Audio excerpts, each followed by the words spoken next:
When you were pitching this to your publishers, you said, hey, I got an idea for a guy who's kind of trapped in space by himself and he's got to like science his way out of it.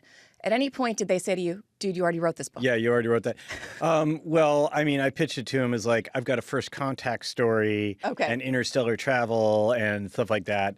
And, you know, he's not alone. Was there a debate about whether or not to reveal the alien in the movie trailers and things like that? Because there was. So how did that go? And how do you feel about that they did reveal him? So there was a lot of discussion about that because, of course, in the book, it's a complete. I had no idea. I literally screamed at the book. Yeah. That was the intent. We wanted you specifically to scream at the book. Perfect. But that was a big twist. And the readers are very good about not spoiling things for each other. Moviegoers are not. Oh, like moviegoers will tell each other everything. And also, like, if we hid the fact that Rocky was in the movie, I mean, by now, everybody would be talking about there's an alien in this movie. Like, it would be general public knowledge. So we thought that plus, hey, this isn't just a story about some schlub out in space by himself. This is a story that includes an alien and all sorts of really cool stuff. And that we want to draw people into the theater. Things get a lot more interesting when they find out, okay, there's an alien in this one. And it's not like a little green man alien. It's basically an anthropomorphized rock. So I was trying to avoid anything that looked like, you know, just a human. Not getting your Captain Kirk vibes? No. Okay, right. I wanted an alien that was very, very alien. And so I wanted his environment to be incompatible with ours and vice versa. I mean, shoot, that happens on Earth. Like, if you exchange the positions of a shark and a camel, they're both going to die. Right. And so, I don't know a lot about science, but I know that is true. You know that is true. There are very few aquatic camels. To our detriment. So which comes first when you're writing, the science or the plot? Usually the science. In this case, I'll figure out something that I want, and then I'll kind of back calculate a way to allow that and try to find the minimum little violation of like real world physics or whatever. Do you check your math? Do you like send this stuff out to people? Okay. Well, no, I don't have other people check my math. You check your own math. I check my own math. And sometimes I make mistakes, and that's the way of things. There are no lives riding on the line here. It's just a fictional story. If I mess up, I mess up. I'm a former White House correspondent, foreign affairs correspondent, and in D.C. there is a book. I'm a big step down. No, this is incorrect. Big step down. Correct. This is the interview I've been looking forward to most for weeks. There is a book club of all former or current White House producers and correspondents in D.C. It's all women. We do not read sci-fi. We read like smart fiction, sometimes less smart fiction. Usually it's a way to escape the news cycle and drink some wine and talk about our families. Someone suggested this book. It was a bit out of left field.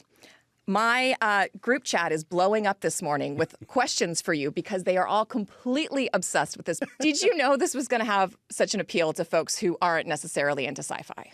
Well, I always try to appeal to people who aren't necessarily into sci-fi. I don't go out of my way. It's just my mechanism of storytelling is to try to make it's. I mean, yes, it's a science fiction story, but it's really a story about friendship and loyalty to newfound friends and so I guess my brand or whatever it is I sell optimism.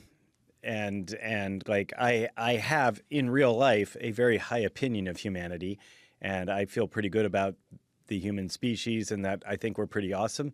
And so I think that ends up having an appeal to a lot of people. You don't have to be obsessed with science to enjoy these stories, I hope. I did get some other questions from my book club. One was, did you visualize Rylan being as hot as Ryan Gosling? I did not. Okay. To be fair, though, I don't have a very visual imagination I heard you talking about this. Yeah. This is really interesting to me. Yeah. So I'm kind of on the aphantasia scale, which means like when I try to visualize something, I get more of a blob.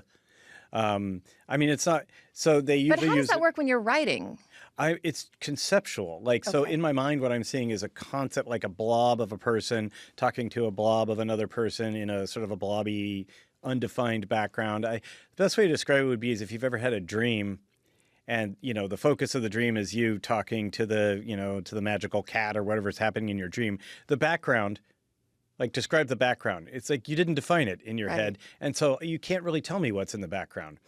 It's just sort of this blobby. There's something there, but for me, it's also in the foreground. It's just this concepts.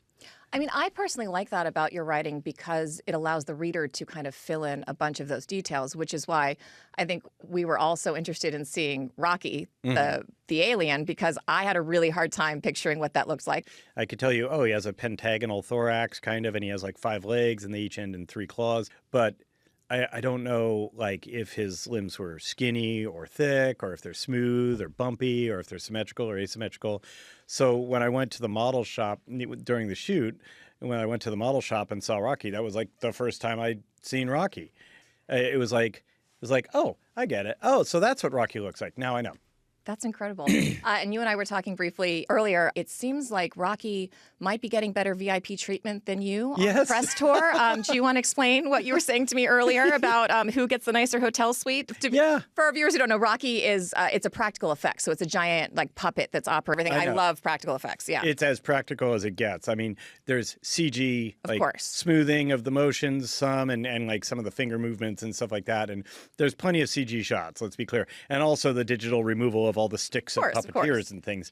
But yeah, so at the junket, the media junket for this, which was in LA, I was like, I'm feeling good about this. They got me in a real nice room, you know. It's kind of a suite. Having your moment. Yeah, I'm an important guy. And then and then like Rocky's room, because they had a room for Rocky where like reporters could go like talk to Rocky and stuff like that.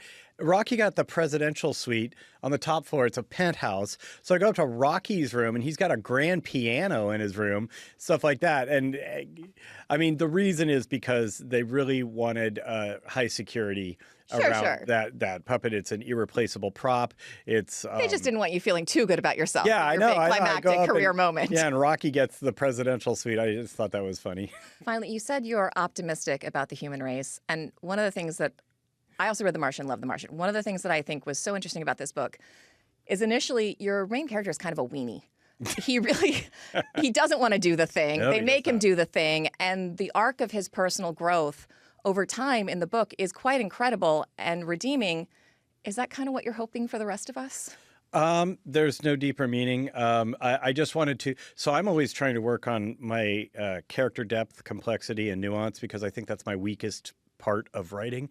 I'm good at the science. I think I'm good at coming up with interesting and compelling plots, but it's my characters that I really need to like level up on. But I would argue that's where this book really stands out. Thank you, because that's how I put a lot of work into it, so I appreciate it. And so I wanted to have a flawed but likable character, and I think we've all felt that way before. We've all felt like scared, overwhelmed, and underqualified. I mean, every day, man, every day. As a writer, that's your whole life. I mean, you know, give a man a book, you entertain him for a night. Teach a man to write, you give him crippling self-doubt for life. Oh God, that's so true. So I wanted to make him relatable, and then he has a redemption arc, and yeah, so that was deliberate. Thank you. I'm glad it landed. Anything else you want to add about humanity, space? I'm a fan of both.